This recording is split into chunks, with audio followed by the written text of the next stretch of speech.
राधे राधे दोस्तों। आप लोग, आशा करती हूँ आप लोग अच्छे होंगे, मस्त होंगे, अपने कामों में व्यस्त होंगे।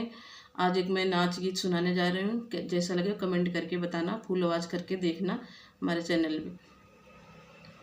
कोईरी बोए बापू दिनवा अम्मा ले तू ना, कोईरी बोए बापू दिनवा अम्मा ले तू ना। ओही रे कोईरिया के खटिया नमचिया, ओही रे कोईरी के खटिया नमचिया। सासु दई न दे तू ना, ओही छोट की पलंगिया, सासु दई न दे तू ना, ओही छोट की पलंगिया, सासु दई न दे तू ना।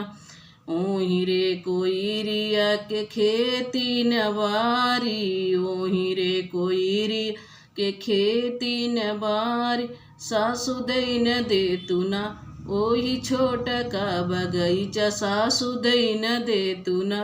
ओही रे कोईरिया के लड़िका न बच्चा, ओही रे कोईरिया के लड़िका न बच्चा, सासु दई न दे तू ना, सासु दई न दे तू ना।